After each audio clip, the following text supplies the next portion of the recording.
Hello students, how are you? Fine.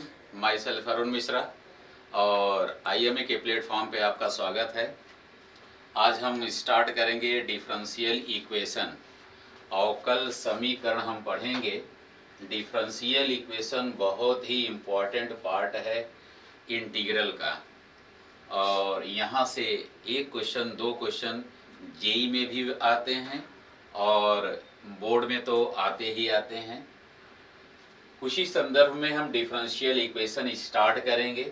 और यहाँ पर पहला क्वेश्चन हमारा है, order of the differential equation 2x² d2y dx2 minus 3dy dx plus y equals to 0। सबसे पहले तो मैं आपको डिफरेंशियल इक्वेशन के बारे में बताऊं कि ऑर्डर एंड डिग्री निकालने के लिए करना क्या चाहिए। ऑर्डर एंड डिग्री निकालने के लिए dy बाई डी एक्स में वह डिफरेंशियल इक्वेशन पॉलिनॉमियल के फॉर्म में होना चाहिए। अब पॉलिनॉमियल क्या होता है, आइए पहले उसको हम आपको बता दें। जैसे अगर मैं पॉलिनॉमियल लिखूं, polynomial polynomial polynomial in one variable कहता हूं, या सिंपली पॉलिनॉमियल का यूज करें मैं, तो यहाँ पर लिखते हैं कि P ऑफ x होता है ये होता है a0 plus a1 x plus a2 x square plus, ऐसे लिखते हुए हम चले जाएंगे और लास्ट तक लिखेंगे an इंटू एक्स की पावर n। इसको हम कहते हैं polynomial in one variable x। यहाँ पर a0 a1 a2 up to कहाँ तक जाएंगे, an बिलोंग्स टू r, ये सारे के सारे रियल नंबर होने चाहिए। थोड़ा सा मैं पॉलिनॉमियल पर आपको रिकैप देता हूँ, धारावाहिक का पिछला भाग। उसके बाद हम आपको ले चलेंगे ऑर्डर एंड डिग्री पर। फिर जितने भी क्वेश्चन इस पूरे के पूरे ऑर्डर एंड डिग्री से रिलेटेड होंगे, सब डेढ़ लाइन में आप निपटाते हुए चलोगे। और यहाँ पर n जो लिखा हुआ है ना, अगर n उपलब्ध है तो n बोले तो नेचुरल नंबर, मीन्स वेरिएबल की पावर जो होगी ना वो नेचुरल नंबर होना चाहिए। सेम यही कंसेप्ट हम यूज करते हैं डिफरेंशियल इक्वेशन में। डिफरेंशियल इक्वेशन की डिग्री और ऑर्डर निकालने के लिए, कोटि एवं क्रम निकालने के लिए, सबसे पहले that's differential equation must be polynomial in dy by d x. dy by d x में पॉलिनॉमियल अपन को होना चाहिए। तो अगर मैं बात करूं, यहाँ पर ये लिखा है इन्होंने,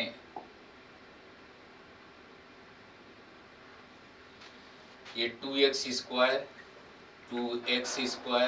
d2y बाई dx2 ऐसा लिखा है इन्होंने, dx2 और माइनस 3dy बाई dx और प्लस y इक्वल्स टू 0, ये ऐसे कुछ लिखा है इसने।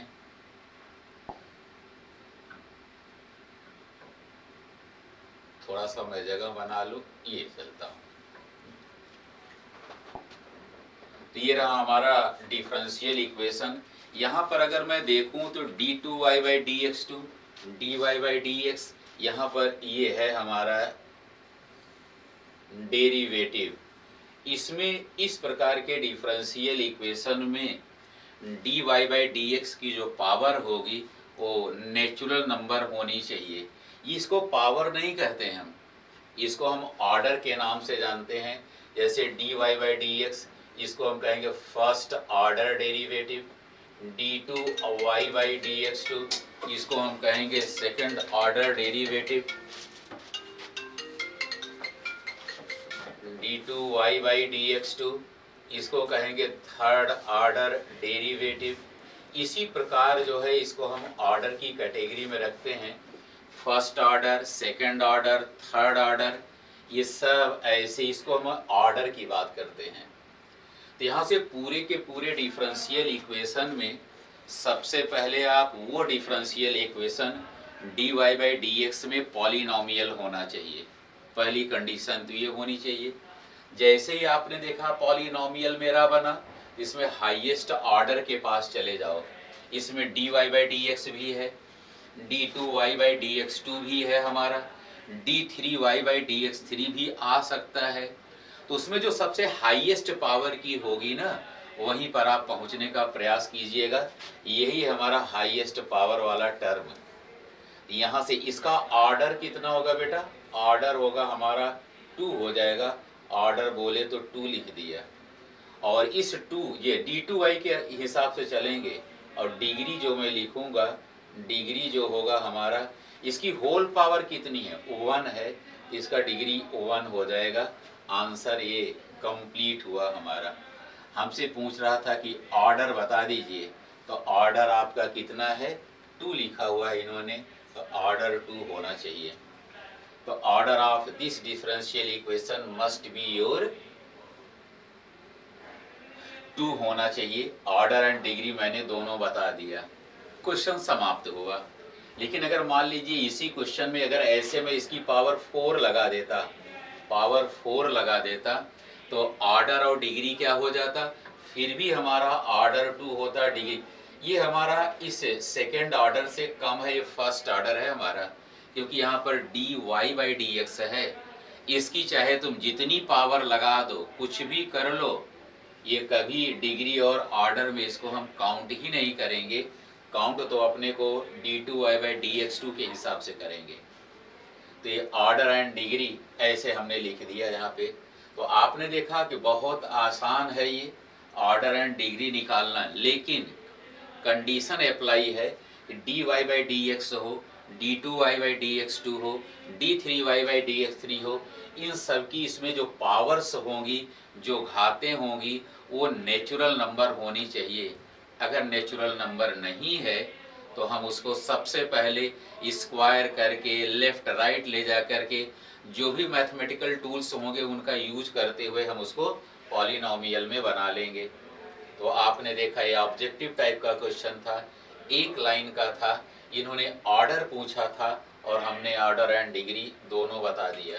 फिर भी इस क्वेश्चन के माध्यम से पूरे एंटायर चैप्टर में किसी भी डिफरेंशियल इक्वेशन का ऑर्डर एंड डिग्री जो है वो निकालने के लिए d y by d x में आपका पॉलिनॉमियल होना चाहिए। अब पॉलिनॉमियल के लिए आप देख रहे हो ना, क्या होना चाहिए? पॉलिनॉमियल के लिए ये होना चाहिए बेटा, ये पॉलिनॉमियल यहाँ जहाँ जहाँ एक्स नजर आ रहा है ना, वहीं पर d y by d x होना चाहिए, वहीं पर d y by d x होना चाहिए। और वो d y by d x किसी भी ऑर्डर का हो सकता है, फर्स्ट ऑर्डर का हो सकता है। फर्स्ट ऑर्डर बोले तो d y by d x, second order का हो सकता है d two y by d x two, third order का हो सकता है d three y by d x three. लेकिन उसकी जो पावर होगी हमारी 1 2 3 4 5, उनके बगल में लिखा हुआ नंबर रियल नंबर कुछ भी हो सकता है। तो ये रहा हमारा ऑर्डर एंड डिग्री से रिलेटेड एक क्वेश्चन था हमारा। एक आध क्वेश्चन मैं आपको भी दूंगा होमवर्क के लिए, आप बना करके कमेंट कीजिएगा कि इसका ऑर्डर एंड डिग्री क्या होगा। जैसे ये लिखा हुआ है, ये लिखा है कि degree of the differential equation, इसको मैं बताने वाला नहीं हूँ, अभी जस्ट इसके पहले वाला क्वेश्चन जो दिया था उसी का जस्ट भाई है। और यहाँ पर दो चीज़ें ध्यान देने की ज़रूरत है। क्या d y by d x, d two y by d x, इनकी पावर नेचुरल नंबर है? अगर नेचुरल नंबर है तो हम आगे इसको प्रोसीड करेंगे। और नेचुरल नंबर दिख भी रहा है, मैं हिंट के तौर पर इनडायरेक्टली सब कुछ बोल दूंगा। अब आपकी ज़रूरत है कि आप इसको कैसे पकड़ पाते हो। यहाँ पर d two y by d x two है और d two y by d x two की पावर जो लिखा है इन्होंने 1 लिखा है। यहाँ पर d y by d x की पावर 2 है, 6y is equal to log x है ये। यहाँ पर d y by d x में पॉलिनॉमियल है हमारा कि नहीं है, ये आप जानकारी आपको मिल चुकी है। तो यहाँ पर इसकी ऑर्डर एंड डिग्री की मैं बात करूं, जो सबसे हाईएस्ट ऑर्डर का होगा वही इस डिफरेंशियल इक्वेशन का ऑर्डर होगा, और जो उस हाईएस्ट ऑर्डर की पावर होगी वही इसकी डिग्री होगी। तो हमसे डिग्री पूछ रहा था, बिल्कुल क्लियर दिख रहा है। आप इस क्वेश्चन का आंसर कमेंट में बताइएगा, और 1.5 सेकंड का है, बताऊंगा तो नहीं गुरु, इसको आप बताइएगा, नहीं होगा तो फिर नेक्स्ट क्लास में मैं ज़रूर आपको, या वहाँ पर आप कमेंट कीजिएगा तो मैं आपको उसका सलूशन भी देता हूँ। इसमें लिखा है फाइंड द जनरल सलूशन। क्या पूछ रहा है ये? जनरल सलूशन की बात कर रहे हैं ये, कि जनरल सलूशन इसका क्या है। ये जनरल सलूशन फाइंड आउट करने के लिए दो सलूशन की चर्चा हम यहाँ पर करेंगे। एक होगा हमारा जनरल सलूशन और दूसरा होगा हमारा पर्टिकुलर सलूशन। जनरल सलूशन में कांस्टेंट ऑफ इंटीग्रेशन सी का कहीं ना कहीं जिक्र जरूर होगा, और पर्टिकुलर सलूशन में हम कांस्टेंट ऑफ इंटीग्रेशन आता नहीं है। ये लिखे हैं कि इसका जनरल सलूशन आप फाइंड आउट कीजिए। इसका क्या फाइंड आउट करना है? जनरल सलूशन फाइंड आउट करना है। तो आइए इसका जनरल सलूशन अगर फाइंड आउट करता हूं तो ये रहा हमारा डिफरेंशियल इक्वेशन। किसी भी डिफरेंशियल इक्वेशन में जितने इंडिपेंडेंट कांस्टेंट होते हैं उतनी बार उनको डिफरेंशिएट करना चाहिए, या वही हमारा उस डिफरेंशियल इक्वेशन का ऑर्डर होगा। इसमें C1 और C2 दो लिखे गए हैं। यहाँ पे C1 है और हमारा C2 है, दो कांस्टेंट है हमारा। इससे साबित होता है कि ये दोनों कांस्टेंट जो हैं अलग अलग नजर आ रहे हैं। इनको आप मर्ज नहीं कर सकते हो। एक को अगर आप निपटाने की कोशिश करोगे तो दूसरा जिंदा रहेगा। ऐसे नहीं कि आप C1 से डिवाइड कर दोगे, Y में भी C1 का डिवीजन होगा, तो C1 और C2 को आप मर्ज नहीं कर सकते हो। तो वैसे भी पूछा जा सकता है।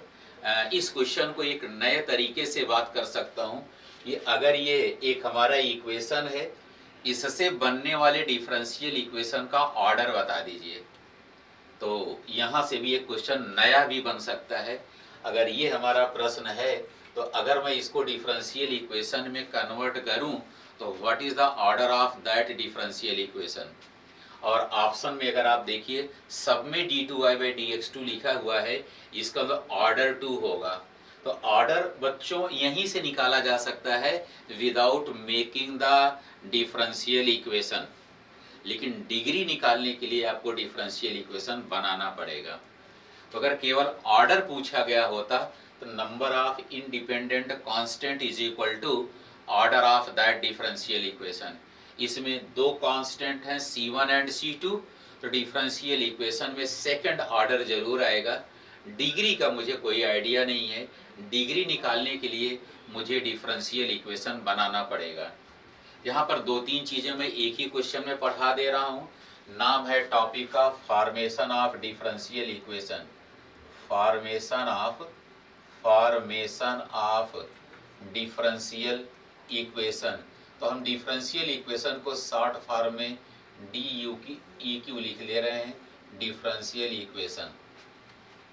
फिर से रिपीट कर दे रहा हूँ, अगर यही क्वेश्चन हमारा दिया गया है, this is the general solution of differential equation something, तो कह रहा है कि find the order of that differential equation.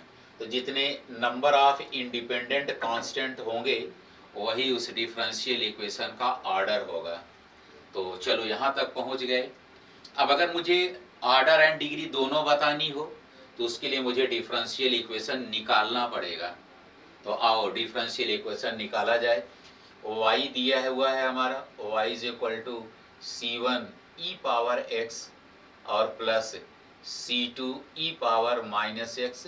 ये रिलेशन नंबर 1 है, इनको यहीं पर छोड़ दो।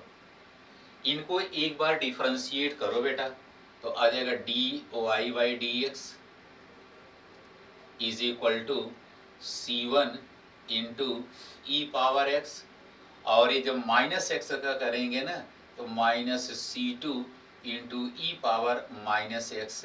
ये हमको डिफरेंशिएट किया, रिलेशन नंबर 2 आ गया। अपन को बोल चुके हैं कि d2y/2 d2y/dx2 तक जरूर लेके जाना है।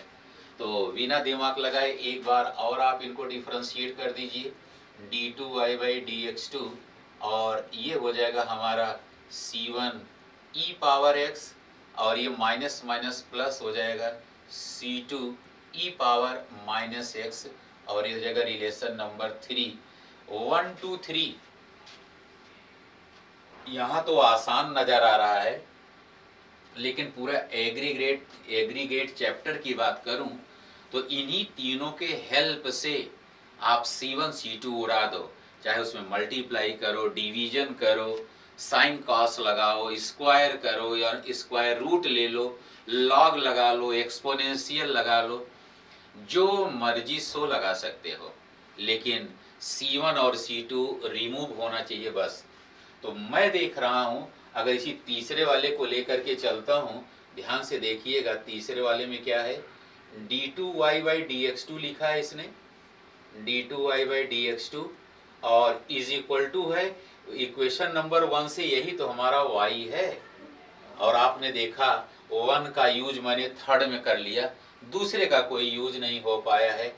अच्छे से अगर मैं लिखूं तो d2y/dx2 और minus y is equal to 0, यही हमारा डिफरेंशियल इक्वेशन, और ये डिफरेंशियल इक्वेशन जो है हमारा ऑप्शन बी को रिप्रेजेंट कर रहा है।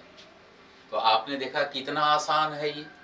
हमने आपको यहाँ पे ऑर्डर भी बताया बिना मतलब एक डिफरेंशियल इक्वेशन बनाए हुए। यहाँ पर हमने आपको डिफरेंशियल इक्वेशन बना के दिखा दिया। लेकिन अगर आपसे डिग्री पूछता है बेटा, डिग्री, तो डिग्री के लिए आपको डिफरेंशियल इक्वेशन में जाना पड़ेगा, और यहाँ पर आने के बाद ऑर्डर आपका 1 होगा, डिग्री ऑर्डर आपका 2 होगा, और डिग्री आपकी 1 होगी। दोनों चीज़ें मैंने बता दिया, पूछा कुछ था, पढ़ा मैंने सब कुछ दिया आपको। यहाँ पर हमने फॉर्मेशन ऑफ डिफरेंशियल इक्वेशन कैसे बनाया जाता है वो भी सिखा दिया मैंने। और दूसरी चीज़, अगर यहाँ से नहीं जान पाते हो ना, तो ऑप्शन से भी जा सकते हो। ऑप्शन को यही एक टॉपिक है, फॉर्मेशन ऑफ डिफरेंशियल इक्वेशन। बाकी पूरे एंटायर चैप्टर में, संपूर्ण अध्याय में, चैप्टर में हमारा सलूशन ही पूछेगा। उसमें जनरल सलूशन भी हो सकता है और पर्टिकुलर सलूशन भी हो सकता है। ये रहा क्वेश्चन नंबर 3। उसके बाद है find the order and degree of this differential equation. Order and degree पूछ रहा है बेटा, ये ऑर्डर एंड डिग्री पूछ रहा है। ये इस डिफरेंशियल इक्वेशन का ऑर्डर एंड डिग्री बता दो। बहुत ही बेहतरीन। आइए आपको ले चलता हूँ। अब यहाँ पर अगर आपको बेसिक पता हो d2y/dx2 और प्लस cos ऑफ dy/dx, यहीं पर थोड़ा सा समझने और समझाने की बात होगी, इज इक्वल टू 0। अब ये प्रश्न उठता है कि आखिर इसका ऑर्डर एंड डिग्री, बोला अभी तीसरा क्वेश्चन आ रहा है हमारा। पहले क्वेश्चन पर भी हम लोगों ने बेहतरीन समझने समझाने का प्रयास किया। तो बोला इसमें कौन सा बड़ा भारी हाथी घोड़ा लिख दिया है कि इसके ऑर्डर और डिग्री नहीं बताई जा सकती है। ऑर्डर तो बता सकते हो गुरु। ऑर्डर के लिए हमें जो सबसे हाईएस्ट ऑर्डर डेरिवेटिव होगा, जो उच्च कोटि का होगा, उसी वही हमारा ऑर्डर होगा। ऑर्डर के लिए तो हमारा डायरेक्ट लिख देंगे ऑर्डर इज इक्वल टू 2। क्यों ऑर्डर इज इक्वल टू 2 लिखेंगे? क्योंकि यहाँ पर d2y/dx2 है, d2 सेकंड ऑर्डर का डेरिवेटिव है।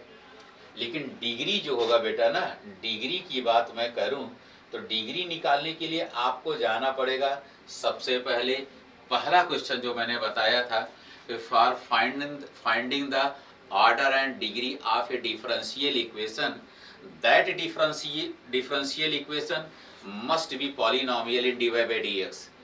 dy/dx में अगर पॉलिनोमियल होता है तभी हम ऑर्डर और डिग्री की बात कर सकते हैं।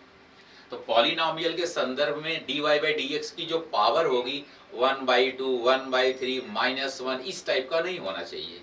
Power 1, power 2, power 3। आपने बोला कि d2y/ds2 की पावर तो 1 है, कोई दिक्कत की बात नहीं। dy/dx की भी पावर 1 है, बिल्कुल सही है। लेकिन उसके जो कोफिशिएंट्स होंगे that must be your real number. वहां पर यहाँ भी एक्स वाई हो सकता है, लेकिन जो कॉस है बेटा ना, कॉस हमारा कोई न तो वेरिएबल में है न तो कांस्टेंट में है।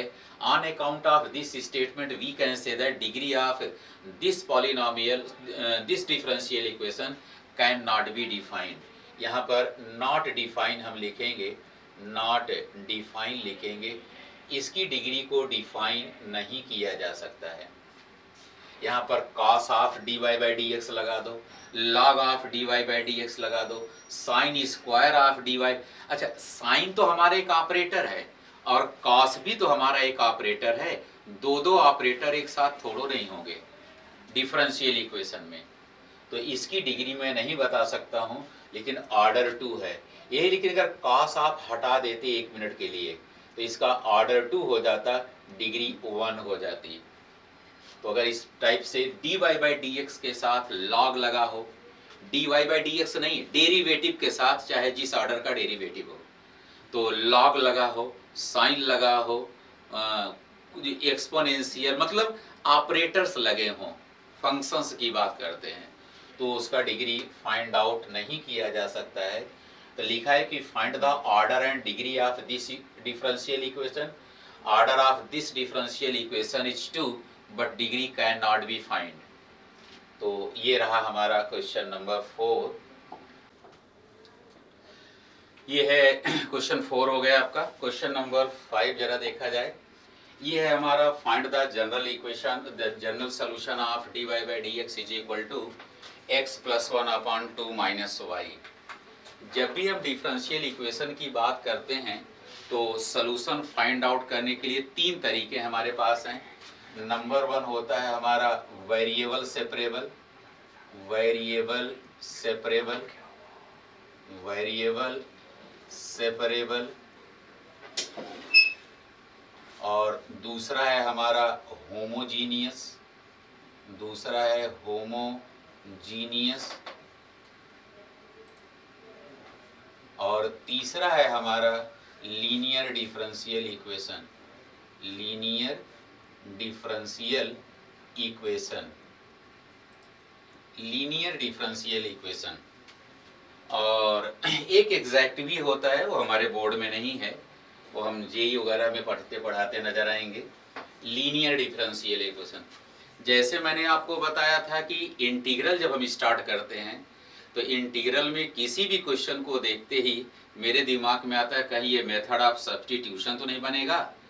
मेथड ऑफ सब्स्टिट्यूशन में अगर हम फेल होते हैं तो हम बाई पार्ट्स में जाते हैं। बाई पार्ट्स का मतलब प्रोडक्ट रूल है। पार्शियल फ्रैक्शन में हम सोचते हैं कुछ आइडेंटिटीज लगा करके, लेकिन अंत में कहीं ना कहीं मेथड ऑफ सब्स्टिट्यूशन मिलता है अपन को। उसी प्रकार वेरिएबल सेपरेबल, होमोजीनियस, लीनियर, इन सब के बिहाफ पर किसी भी डिफरेंशियल इक्वेशन को अगर आप ऑब्जर्व करते हैं तो सबसे पहले मेरा वेरिएबल सेपरेबल पर निगाह जानी चाहिए। तो वेरिएबल सेपरेबल क्या होता है, dy के साथ पूरा y का टर्म होगा और dx के साथ x का टर्म होना चाहिए। यहाँ पर जो क्वेश्चन लिखा है हमने dy by d x equals to, ये लिखे हैं x plus 1 upon y minus 2 minus y, ये लिख दिया मैंने। क्रॉस मल्टीप्लाई कर लो तो ये ऐसे बन जाएगा 2 माइनस वाई और dy is equal to x plus 1 dx। ले बेटा वेरिएबल सेपरेट हो गया ये। आप देख रहे हैं dx के साथ y का नामो निशान नहीं है और dy के साथ x का नामो निशान नहीं है। अब इंटीग्रेटिंग बोथ साइड्स, हिंदी में कहते हैं दोनों पक्षों का समाकलन करने पर, इंटीग्रेटिंग बोथ साइड्स। इसमें विथ रेस्पेक्ट वगैरह मत लिखिएगा, नहीं तो फंस जाओगे, क्योंकि लेफ्ट हैंड साइड हमारा y के रेस्पेक्ट में है और राइट हैंड साइड हमारा x के रेस्पेक्ट में है। तो इंटीग्रेट कर दो बेटा लपक करके, 2 माइनस वाई dy लिख दिया मैंने is equal to integral of x plus 1 dx। चाहे जो पहले बाद में लिखो, कोई कसम नहीं खाया हूँ कि y पहले x बाद में। अब इंटीग्रेशन के तो मास्टर हो। 2 का इंटीग्रल y के रेस्पेक्ट में होता है 2y और minus y square by 2 is equal to x square by 2 और प्लस एक्स और प्लस सी। यहाँ पे constant of integration c add कर दिया। सबको राइट में लेके चले जाओ, सबको राइट में लेके चला जाऊंगा तो आ जाएगा x square by two plus y square by two minus plus x हुआ माइनस टू वाई और plus c is equal to zero. Two से चाहो तो मल्टीप्लाई कर दो, अदरवाइज यहीं भी छोड़ दो, आंसर यही है हमारा x square plus y square plus two x minus four y. अब प्लस यहाँ पे टू सी लिखो या कभी कभी हम सी बाई टू लिखते हैं, यही हमारा जनरल इक्वेशन आ गया। अगर आप थोड़ा बहुत जानकारी रखते होंगे कि हमारा सर्कल का इक्वेशन है ये, एक्स स्क्वायर वाई स्क्वायर का कोफिशिएंट 1 है और एक्स वाई का कोई टर्म नहीं है हमारा यहाँ पे।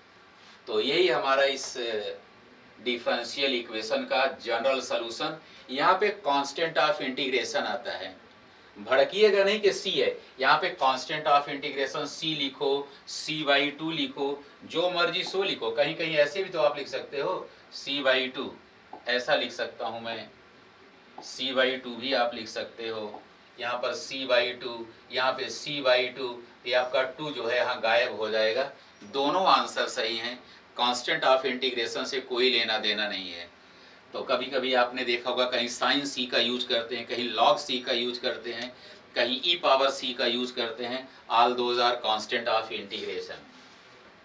नेक्स्ट क्वेश्चन है हमारा y log y dx minus x d y is equal to zero. फिर एक बार मैं आपको बता दे रहा हूँ कि ये जो क्वेश्चन है, सबसे पहले अगर मैं देखता हूँ तो अपन को वेरिएबल सेपरेबल लगाना चाहिए। पहली बात, नहीं लगता है तो हम होमोजीनियस पर डिस्कस करूँगा। होमोजीनियस में अगर हमारा काम नहीं बनता है तो मैं लीनियर पर जाऊँगा। तो आइए थोड़ी सी चर्चा कर लेता हूँ, एक बार देख लेता हूँ वेरिएबल सेपरेट हो रहा है कि नहीं। तो वेरिएबल सेपरेट करने के लिए इसको मैं लिख दूंगा,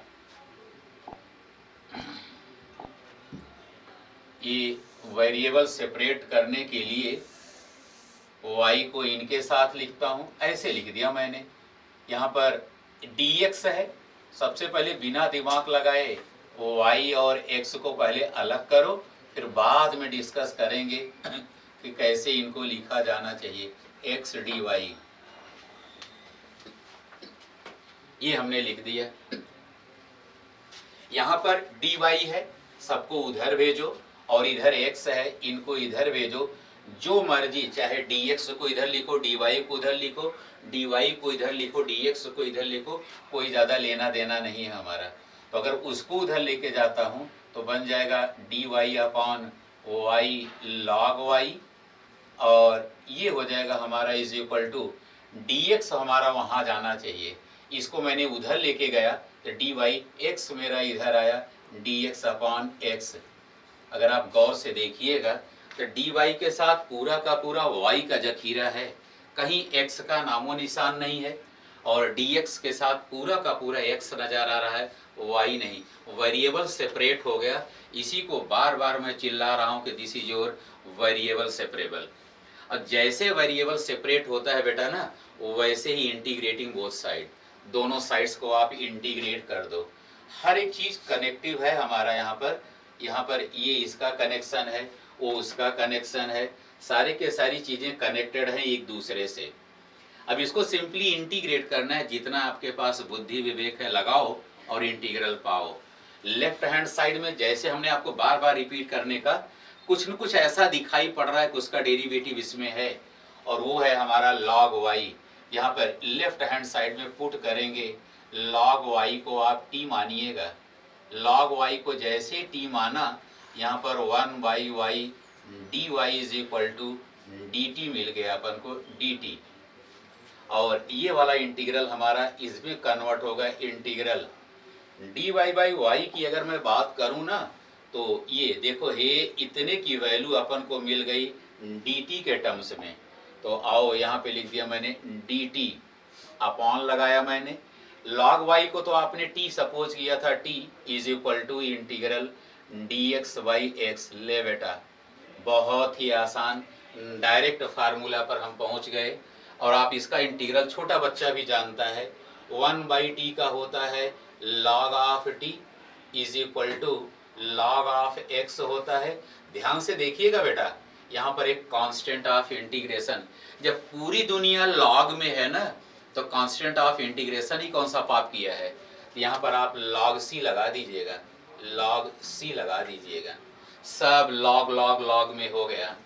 अब यहाँ पर थोड़ी सी लॉग की प्रॉपर्टी लगा दीजिए, log t is equal to हो जाएगा लॉग ऑफ सी एक्स या लॉग ऑफ एक्स सी, जो भी है।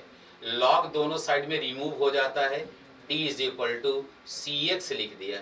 अब t की वैल्यू लिख दो यहाँ पर, log y is equal to कितना लिख दिया बेटा, सी एक्स लिख दिया। चाहो तो यहीं पर छोड़ दो, ये आंसर आ गया।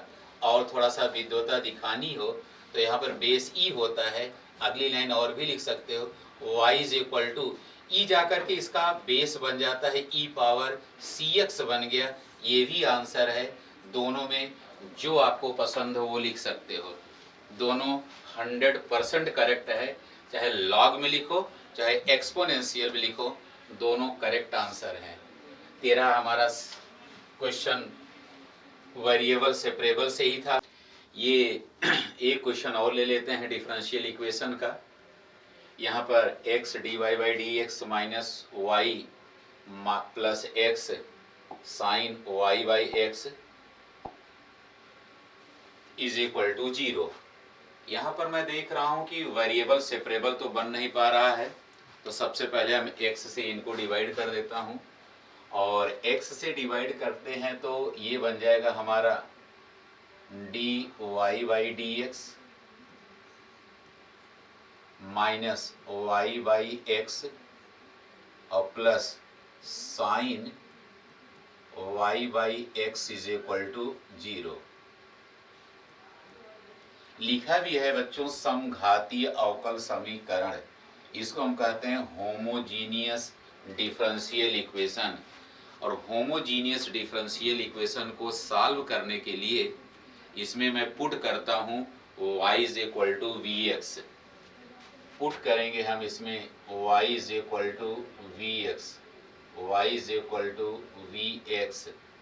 कहने का मतलब अगर मुझे v की वैल्यू लिखनी पड़े तो यहाँ पर हम y बाई एक्स रिप्लेस कर देंगे। इसको डिफ्रेंशिएट करूँगा तो dy बाई डी एक्स और is equal to v plus x d v by d x, ये अपन को मिल गया। इस क्वेश्चन को हम रीराइट करता हूँ, इस क्वेश्चन को यहाँ से फिर से शुरुआत करता हूँ। dy बाई डी एक्स की जगह पर लिखेंगे v plus x d v by d x, और यहाँ पर y बाई एक्स की जगह पर माइनस v लिखेंगे और प्लस यहाँ पर लिखेंगे sine v is equal to 0। Plus v से माइनस v का कैंसिलेशन हो गया, यहाँ पर लिख रहा हूँ, और ये हो जाएगा हमारा x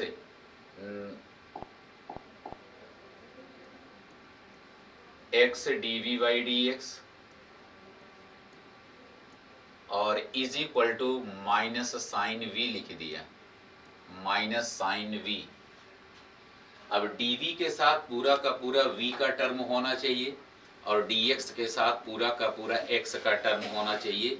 आपने देखा कि शुरुआती स्टार्टिंग में तो हमारा ये होमोजीनियस था, और होमोजीनियस को जब आप कन्वर्ट करते हैं ना तो आता है हमारा वेरिएबल सेपरेबल में।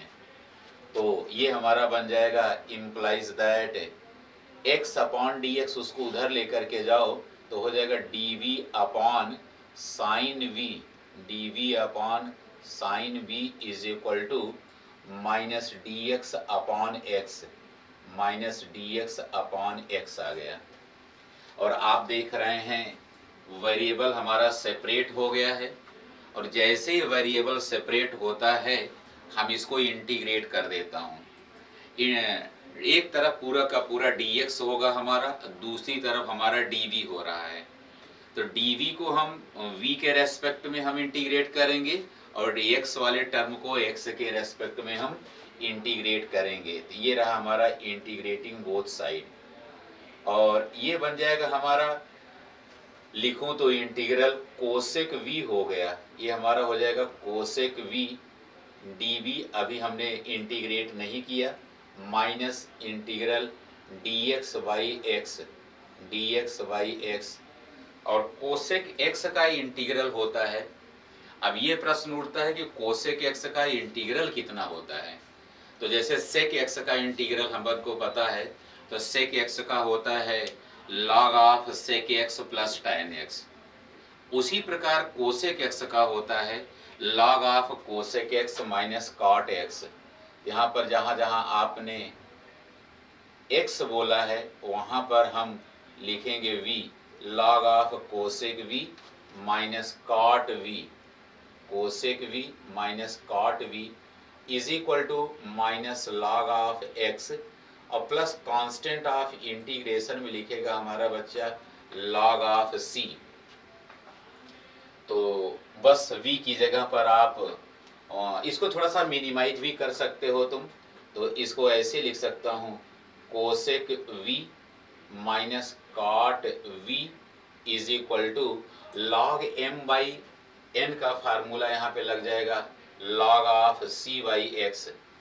इसको अगर ऐसे लिख लो थोड़ा सा तो ज़्यादा सही लगेगा और देखने में सुंदर हो जाएगा। ये हो जाएगा इम्प्लाइज दैट log ऑफ, एक लाइन और बढ़िया सा लिख दे रहा हूँ, ये बन जाएगा हमारा log of c by x लिख दिया। अच्छा, प्लस हो माइनस हो, कोई कसम नहीं खाया हूँ कि माइनस इधर भी हो, इधर भी आप लेकर के आ सकते थे, कोट भी माइनस कोसेक भी, कुछ भी लिखा जा सकता है। तो दोनों साइड से log रिमूव हो जाएगा और बन जाएगा हमारा cosec v minus cot v is equal to c by x.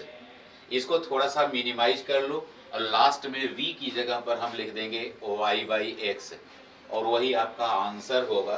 तो थोड़ा साइन कॉस में बदल लिया जाए, 1 अपॉन साइन v, आंसर हो गया यहीं पे minus cos v upon sign v। अब केवल हम मिनिमाइज कर रहा हूँ, जो आंसर आना था, जो डिफरेंशियल इक्वेशन का यूज करना था, वो हम लोगों ने कर लिया है। तो आइए थोड़ा सा इसको और मिनिमाइज करूँ। दोनों का डिनोमिनेटर सेम है, तो बन जाएगा आपका साइन v बन गया हमारा ये साइन v, न्यूमरेटर बन जाएगा 1 minus cos v is equal to c by x. अगली लाइन 1 माइनस कॉस थीटा का फार्मूला भी जानते हो आप। 1 माइनस कॉस थीटा का फार्मूला होता है 2 साइन स्क्वायर थीटा बाई 2। तो ऊपर हो जाएगा हमारा यहाँ पर 2 साइन स्क्वायर थीटा बाई 2। तो थीटा बोल रहा हूँ, यहाँ पर वी बाई 2, और साइन थीटा का फार्मूला होता है 2 sine theta by 2 v by 2 into cos v by 2 is equal to c by x. यहाँ पर जो कैंसिल होता है कैंसिल कर दो, 2 से 2 को उड़ा दिया, एक साइन जो है एक साइन को उड़ा देंगे हम, और यहाँ पर बन जाएगा tan v by 2, tan v by 2 is equal to c by x. यहीं पर छोड़ दो जो मर्जी सो, और v की जगह पर आप लिख लीजिएगा y by x, tan y by 2x is equal to c by x. यही रहा हमारा आंसर। अब इसको कई भी दूसरे फॉर्म में भी लिखा जा सकता है, लेकिन कोई ज़रूरत नहीं है हमारी। और ये रहा इसका सलूशन। एक बार फिर से आपको रिपीट करवा दे रहा हूँ। ये हमारा क्वेश्चन था, ये पूरी इक्वेशन को हमने x से डिवाइड कर दिया, और जब x से डिवाइड किया तो अपन को ये इक्वेशन मिल गई हमारी, और इसी इक्वेशन में हमने y बाई एक्स की जगह पर v पुट किया, या you can say that y is equal to v x put किया। जैसे y is equal to v x आपने पुट किया, डिफ्रेंशिएट किया, y का डेरिवेटिव होता है dy by d x. V x में लगाया हमने uv फार्मूला। uv फार्मूला बोले तो first function second function product rule लगा दिया मैंने। तो फर्स्ट फंक्शन v, x का डेरिवेटिव 1 प्लस x लिखा, v का derivative dv by d x, और इस dy बाई डी एक्स की वैल्यू यहाँ पर मैंने पुट कर दिया, v से v का कैंसिलेशन हो गया, अपन को यहाँ पर मिल गया x dv by d x is equal to minus sine v। एक चीज़ बेटा और मैं बता दे रहा हूँ, इस माइनस को आप इधर उधर कहीं भी ले जा सकते हो, इसमें कोई रटा रटाया कोई ऐसा कंसेप्ट नहीं है कि जो कि ये बताता हो कि माइनस राइट में होगा कि माइनस लेफ्ट में होगा। लिखने के बाद हमने वेरिएबल सेपरेट कर दिया, साइन बी को नीचे भेज दिया और डी एक्स को भेजा, ये हमारा वेरिएबल सेपरेबल हो गया, वेरिएबल सेपरेबल आ गया। वेरिएबल सेपरेबल मैंने आपको पहली बार बताया था कि जब किसी भी डिफरेंशियल इक्वेशन को सॉल्व करता हूँ तो वेरिएबल सेपरेट करना चाहिए। तो वेरिएबल सेपरेट करेंगे तो ये आपको यहाँ पर मिलेगा, साइन वी को ऊपर भेज दिया तो बन गया हमारा कोसेक वी, और दोनों साइड में इंटीग्रेट कर दे रहा हूँ। कोसेक का इंटीग्रल होता है log of cosec v minus cot v, cosec x का इंटीग्रल होता है log of cosec x minus cot x. तो ये बन गया हमारा लॉग ऑफ एक्स बन गया। कांस्टेंट ऑफ इंटीग्रेशन में बेटा लॉग लॉग, तो हमने कांस्टेंट ऑफ इंटीग्रेशन को भी लॉग लिख दिया। अगर ना समझ में आए लॉग लिखना चाहिए तो खाली सी पटपुट कर दीजिएगा, बस कोई ज़रूरत नहीं है लॉग लिखने की, वो भी आंसर सही होगा आपका। और अंत में हमने यहाँ पर भी तुम छोड़ सकते हो, अगर यहाँ पर हमारा बच्चा ऐसे लिखे, इस लाइन को अगर मैं ऐसे लिखूँ, इस लाइन को दूसरी टाइप से अगर मैं लिख सकता हूँ तो हो जाएगा log of cosec v minus cot v is equal to minus log of x और प्लस सी लिख दो। यहाँ पर कोई ज़रूरी नहीं है कि आप लॉग ऑफ सी ही लिखो, और अंत में आप लिख सकते हो log of cosec y by x minus cot y by x is equal to minus log of x और प्लस सी। ये भी आंसर ही है आपका, ये भी एक आंसर है। तो आंसर के कई फॉर्म हैं, जैसा आपको लगे, कोई ऐसा नहीं जरूरी है कि हम जो लिखे हैं ये आंसर आपका आना चाहिए, क्योंकि लिखा जाता है कि आप इसको सॉल्व कीजिए, आंसर थोड़ा वहाँ पे दी। हाँ, ऑब्जेक्टिव टाइप का क्वेश्चन होगा, आपका आंसर ऐसे आ रहा है, ऑप्शन में ऐसे दिया गया है, तो आपको कन्वर्ट करके वहाँ पर ले जाने की ज़रूरत होगी। लेकिन उसने सिंपली बोला है कि सॉल्व, तो सॉल्व में हम कोई अंतर्यामी थोड़ो नहीं कि यहाँ से वहाँ कहाँ जाना चाहिए। तो ये रहा आपका दो टाइप का है, ये ऐसे हम लिख सकते हैं इसका सलूशन। एक और आइए क्वेश्चन देख लेता हूँ। नेक्स्ट क्वेश्चन है हमारा सॉल्व, और सॉल्व जो हमने लिखा यहाँ पर, और ये है हमारा, ये tan है हमारा, tan लिखा है solve tan inverse y minus x d y is equal to 1 plus y square d x. बोला इसको आप सॉल्व कीजिए, तो आइए ले चलता हूँ आपको सॉल्व कैसे किया जाएगा। डिफरेंशियल इक्वेशन को सॉल्व किया जाए, तो डिफरेंशियल इक्वेशन को जब हम सॉल्व करेंगे तो ये है हमारा tan, ये है हमारा tan। लिखा है, क्वेश्चन लिख दे रहा हूँ थोड़ा सा बोल्ड लेटर में, tan inverse y minus x, और ये लिखा है इन्होंने dy is equal to 1 plus y square d x, ऐसे इन्होंने लिखा है। क्वेश्चन है हमारा tan inverse y minus x d y is equal to 1 plus y square. बेटा सबसे पहला अटैक मैं करूंगा वेरिएबल सेपरेबल पर। वेरिएबल सेपरेबल यहाँ पर सेपरेट होता नज़र नहीं आ रहा है। अगर हम dx को लेते हैं तो dx के साथ y आ जा रहा है, और यहाँ पे y तो dy के साथ है नो डाउट, लेकिन यहाँ पर x dy हमारा आ जा रहा है। तो यही x dy हमको ये परेशान कर रहा है। तो आइए थोड़ी सी चर्चा इस पे और कर लेते हैं।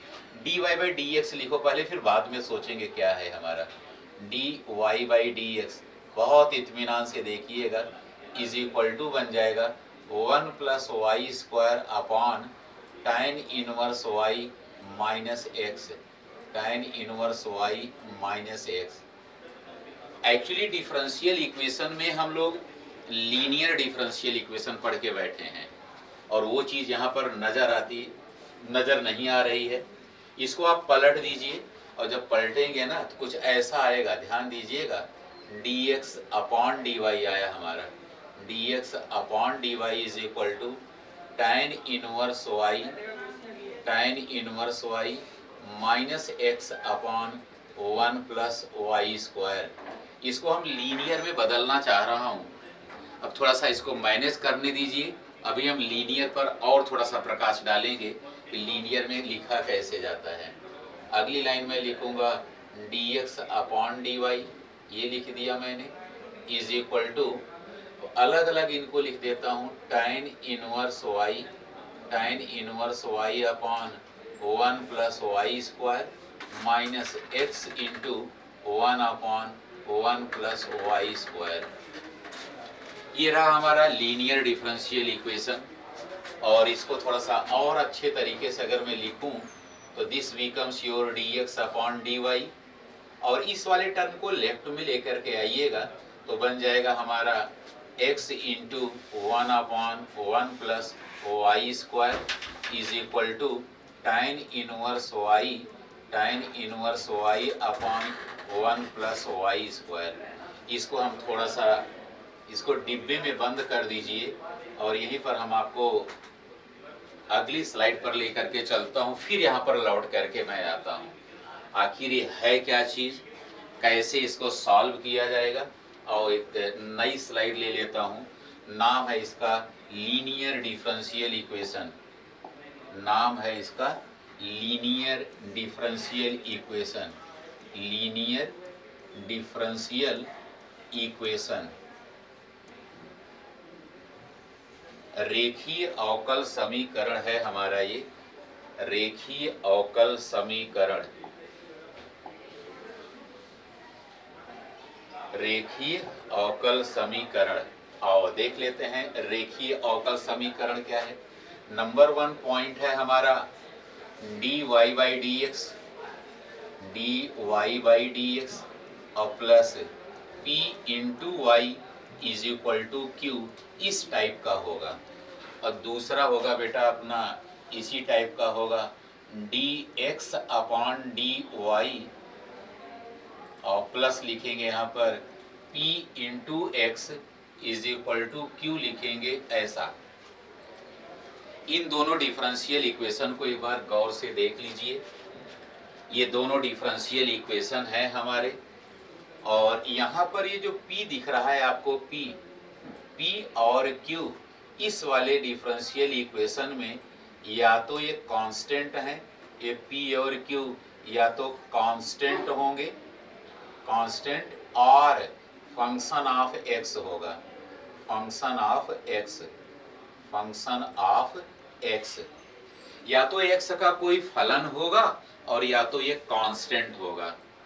और इसमें जो p और q लिखा है बेटा ना, p और q, ये दोनों या तो y के फंक्शन होंगे या तो कांस्टेंट्स होंगे, या तो कांस्टेंट्स होंगे, कांस्टेंट्स होंगे या फंक्शन ऑफ y होंगे। तो देख लीजिएगा दोनों में डिफरेंस क्या है, फंक्शन ऑफ y।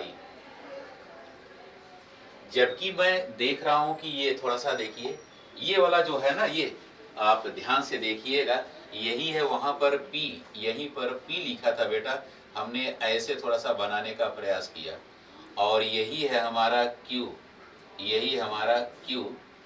तो है ना p और q दोनों देख रहे हैं आप ना, p और q दोनों हमारे y के फंक्शन हैं, दोनों हमारे y के फंक्शन है।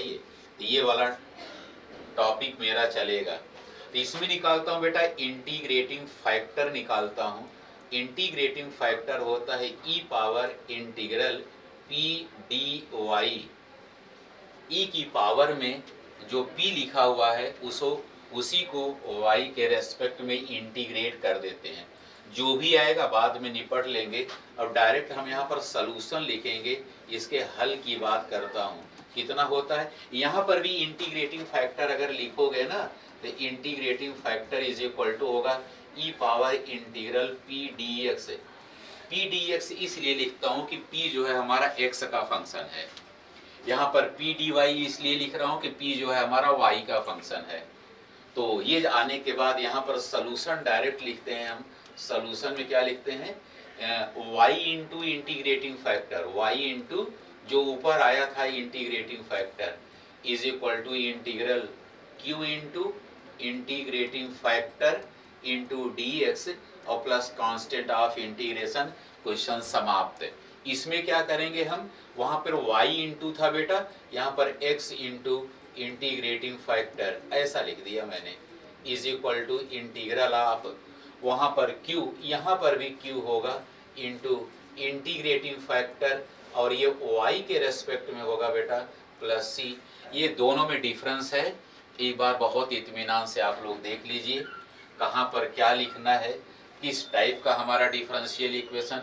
वैसे 95% हम इस पर फोकस ज़्यादा करते हैं, लेकिन पूछा अक्सर ये वाला जाता है, ये उल्टा dx/dy में पूछा जाता है। इसको आप देख लीजिएगा, यही लाइन मैं वहाँ पर यूज करने जा रहा हूँ। तो ये रहा आपका py/dy जो भी था ऐसे था, ये है ना। तो अब आप इंटीग्रेटिंग फैक्टर लिखेंगे, यहाँ पर हम थोड़ा एक बाउंड्री बना देता हूँ। इंटीग्रेटिंग फैक्टर में लिखने जा रहा हूँ, integrating factor is equal to e power integral P d y होता है बेटा, p into d y is equal to e power, p कितना है हमारा, integral of 1/1 plus y square और ये हमारा डी वाई, और इसका इंटीग्रल आप जानते हो e power tan inverse y हो गया, बस e power tan inverse y integrating factor हो गया। अब यहाँ पर आप सॉल्यूशन लिखिएगा डायरेक्ट, सॉल्यूशन में क्या लिखेंगे, अभी जस्ट लिखा था इसके पहले, ये देखो ये लिखा है मैंने सॉल्यूशन में, यही उठा करके वहाँ पर मैं प्रिंट करने जा रहा हूँ।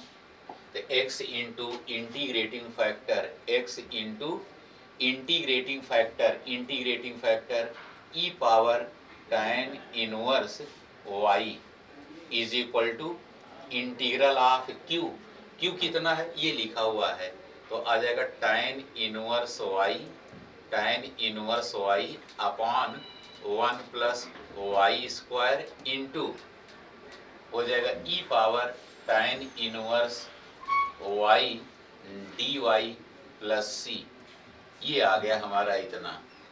अब राइट हैंड साइड को आप इंटीग्रेट कीजिएगा, जितना आपके पास बुद्धि विवेक है सब लगा दीजिए और सिंपली इंटीग्रेट करना है बस, और कुछ भी नहीं, सिंपली इंटीग्रेट करना है।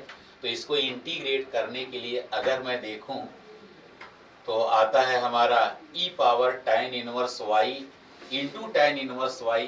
डायरेक्ट भी मैं इसको सॉल्व कर सकता हूँ, लेकिन थोड़ा सा समझा करके चलूंगा तो बेहतर होगा। ये लेफ्ट में तो कोई लेना देना नहीं है, राइट में आप पुट कीजिएगा tan inverse y is equal to t put कर दीजिएगा, और tan इनवर्स y का डेरिवेटिव होता है बेटा 1/1 plus y square d y is equal to d t. और आप देख रहे हो कि ये जो मिला है अपन को ना डी वाई अपॉन, तो d y upon 1 plus y square की जगह पर आप डी टी लिख दीजिएगा। तो अपना अगली लाइन हो जाएगी x into e power tan inverse y। यहाँ पर आप tan इनवर्स y की जगह पर t मत पुट करिएगा, मैं तो पुट इंटीग्रल वाले में किया हूँ। लेफ्ट हैंड साइड तो आपका पहले से आ चुका है, उसमें कोई डिस्टरबेंस मत क्रिएट कीजिएगा। इंटीग्रल ये जितना मैंने राउंड किया इनकी जगह पर dt हो गया, और tan इनवर्स y की जगह पर t into e power t हो जाएगा, dt आ गया। अब प्लस c लगाते रहिएगा, लास्ट में भी कोई बहुत बड़ी बात नहीं है। अब ये t into e power t याद करिएगा, पिछली क्लास में हमने x into e power x को इंटीग्रेट करना सिखाया था, इंटीग्रल बाई पार्ट्स, खंडशः समाकलन। तो यहाँ पर i का मतलब इनवर्स नहीं है बेटा, l का मतलब लॉग नहीं है, a का मतलब अलजेब्रिक है, दिख रहा है ये अलजेब्रिक हमारा है, ये हमारा फर्स्ट फंक्शन हो जाएगा और हमारा ये सेकंड फंक्शन हो जाएगा। लगा दो रटा रटाया formula, first function into second का इंटीग्रल e की पावर t का integral e power t minus first का डेरिवेटिव टी का डेरिवेटिव 1, ई पावर टी का integral e power T d T लगाया और प्लस सी। बस फाइनल आंसर हम पहुंच गए हैं T into e power T minus ई पावर टी और प्लस सी लगा दिया। कुछ मत कीजिए, ई पावर टी से हम चाहूँ तो इसको ऐसे भी लिख सकता हूँ, x into e power tan inverse y is equal to T बोले तो जो लिखा है आपने tan inverse y into e power T, यहीं पर कॉमन भी ले सकता हूँ, ई पावर टी आप कॉमन ले लीजिएगा तो t minus one plus C, और छोटा कर दिया मैंने तो tan inverse y minus one into e power tan inverse y और प्लस सी। यही आपका सलूशन हो गया बेटा, यही आपका सलूशन हो गया। तो देखने में बड़ा आसान था ये, देखने में बड़ा ही आसान था ये, और था हमारा ये linear differential equation. Linear differential equation में भी ये उल्टे टाइप का था, आप देख रहे हो ना, ये इस टाइप का था, ये इस टाइप का था। ये हमारा मेन, ये जो हम लोग पढ़ते पढ़ाते हैं इस टाइप का होता है। ये भी पढ़ते ही पढ़ाते हैं लेकिन इससे थोड़ा सा कम पूछा जाता है, लेकिन इसको भी आप ध्यान में रखिएगा कि हमेशा dy बाई डी एक्स ही नहीं होता है। जब dy बाई डी एक्स में आप सक्सेस नहीं होते हैं, एक बार dx बाई dy में जरूर सोचा करिएगा कि dx बाई dy में क्या होना चाहिए। तो ये रहा, हमने जब देखिए आपके सामने मैंने dy बाई डी एक्स लिखा, कुछ हवा नहीं लगी अपन को, तुरंत मैंने इसको पलट करके जैसे तोड़ा, ये आपका इस स्टैंडर्ड फॉर्म में कन्वर्ट हो गया। एक क्वेश्चन चलो और देख लेता हूँ, और ये क्वेश्चन है हमारा solve homogeneous differential equation, this plus this is equal to this, और यहाँ पर जो लिखा हुआ है इन्होंने ऐसा कुछ है,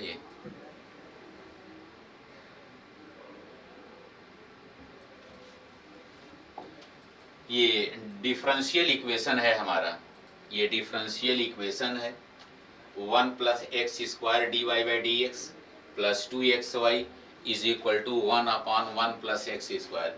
इसमें बेटा एक चीज़ दी गई है, थोड़ा सा उसको हम यहाँ पर अंडरलाइन कर दूँ। यहाँ पर ये वाली जो चीज़ आपको दिख रही है ना, ये आपको एक इंफॉर्मेशन दी गई है, और इस इंफॉर्मेशन के तहत कांस्टेंट ऑफ इंटीग्रेशन यहाँ पर नहीं आएगा। यहीं से कांस्टेंट ऑफ इंटीग्रेशन जो प्लस सी बार बार लिखते थे, वो इस वाले में नहीं आएगा। आओ ले चलता हूँ आपको, क्या है, कैसे है, क्या करना चाहिए हमको। तो पहले इक्वेशन लिख लेता हूँ, अच्छे से लिख लेता हूँ। Differential equation d y by d x, 1 plus x square से आप सबको डिवाइड कर दो बेटा, तो आ जाएगा 2xy upon 1 plus x square, और is equal to 1 upon 1 plus x square का होल स्क्वायर। ऐसा हमने लिख दिया इनको,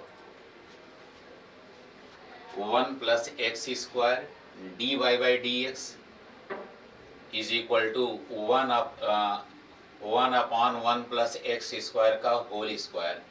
अगर मैं देखूं थोड़ा सा अच्छे से और लिख देता हूं, और बेहतरीन ढंग से लिख दूं, तो ऐसे लिखा जा सकता है इनको, यहीं पर चलो लिख देता हूं, d y by d x, और प्लस लगाया मैंने यहाँ पर 2x upon 1 plus x square, और इंटू वाई लिख दो, is equal to 1 upon 1 plus x square का होल स्क्वायर। ये ऐसे हमने लिख दिया। अब जब इसको ऐसे लिखोगे बेटा ना, तो आप देखिएगा ये हमारा P बन जाएगा। क्या बन गया ये हमारा P बन गया बेटा, और ये क्या बन गया हमारा Q बन जाएगा, ये है। तो थोड़ा सा कलर चेंज करके लिखवा दे रहा हूँ, ये टाइप बन जाएगा हमारा d y by d x, और plus P into y is equal to Q बन गया। ये इस टाइप का अपन को बनता नजर आया, ये टाइप हमारा इस टाइप का बन गया, ये type. D y by d x plus p y is equal to q type का बन गया हमारा। तो यहाँ पर P इतना, अब आप ये जैसे इसके पहले वाले अभी आपने पढ़ा था ना, ये कहाँ गया, ये इस टाइप का बन गया बेटा, या इस टाइप का बन गया, ये इस टाइप का बन गया, और अभी जस्ट आपने इसको सॉल्व ही किया है। तो मैं यहाँ पर इसका इंटीग्रेटिंग फैक्टर लिखता हूँ, आई एफ बोले तो integrating factor is equal to e power integral P d x होता है बेटा, ये is equal to e power integral p की वैल्यू होगी हमारी 2x upon 1 plus x square d x. E से हमारा कोई लेना देना नहीं है, ई अपनी जगह पर एज इट इज रहेगा। तो थोड़ा सा मैं आपको यहाँ पर अलग से इंटीग्रल समझा रहा हूँ।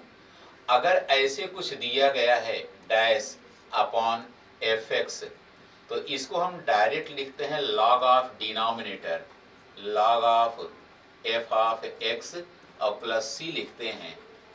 और मैं देख रहा हूँ इसमें डिनोमिनेटर का डेरिवेटिव टोटल का टोटल न्यूमरेटर है, हर का अवकलन जो है पूरा का पूरा अंश है हमारा।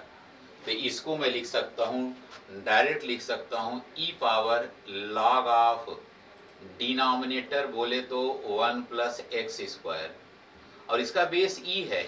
और किसी दिन क्लास में मैंने आपको पढ़ाया था, दोनों के बेस अगर इक्वल हो जाते हैं तो ई और लॉग जो है रिमूव होकर के ये बन गया हमारा। उसके बाद यहीं पर हम इंटीग्रेटिंग फैक्टर पाने के बाद हम यहाँ पर सलूशन लिखने जा रहे हैं।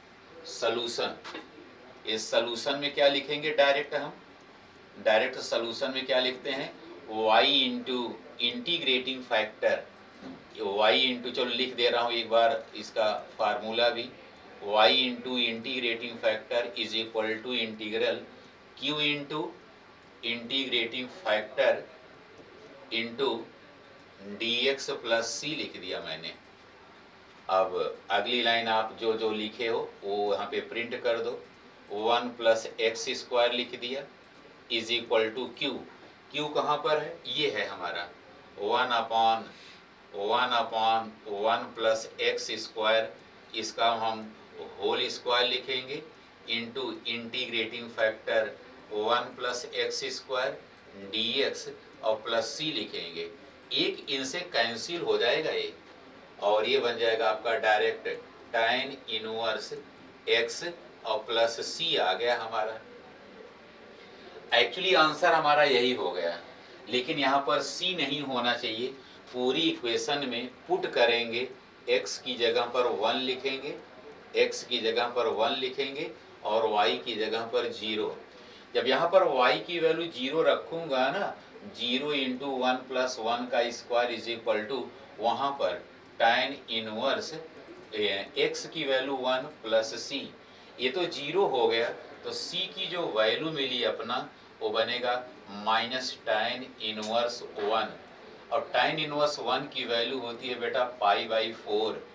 अब हमारा आंसर आ जाएगा y into 1 plus x square is equal to tan inverse x तो अपनी जगह पे रहेगा, tan इनवर्स x और इसकी जगह पर हो जाएगा माइनस π/4। ये रहा हमारा फाइनल आंसर। और आप इसमें देख रहे हो कांस्टेंट ऑफ इंटीग्रेशन का नामो निशान नहीं है, इसमें कांस्टेंट ऑफ इंटीग्रेशन का कोई नामो निशान नहीं है। इसी को हम कहते हैं पर्टिकुलर सलूशन। क्या कहते हैं, पर्टिकुलर सलूशन। इस सलूशन का नाम है पर्टिकुलर सलूशन। अगर यही सी अगर आ जाता बेटा ना, तो उसको हम कहते जनरल सलूशन। हिंदी में कहते थे व्यापक हल और जनरल को, और पर्टिकुलर सलूशन को बोलते हैं विशेष हल। तो जनरल सलूशन सामान्य हल की बात कर सकते हो, व्यापक हल की भी बात बोल सकते हो, और जिसमें कांस्टेंट ऑफ इंटीग्रेशन नहीं है उसको हम पर्टिकुलर। इस कांस्टेंट ऑफ इंटीग्रेशन को रिमूव करने के लिए कोई एक इंफॉर्मेशन आपको जरूर दी जाएगी। तो इसका सलूशन रहा है, और आई होप दैट आपको पूरी तरह से समझ में आया होगा। बहुत धीरे धीरे मैंने इसको एक्सप्लेन किया है। फिर भी अगर कहीं कुछ रह गया होगा तो आप कमेंट में बोलिएगा, अगली क्लास इससे और बेहतरीन होगी। तो ये हमारा डिफरेंशियल इक्वेशन है। बहुत बहुत धन्यवाद। Thank you.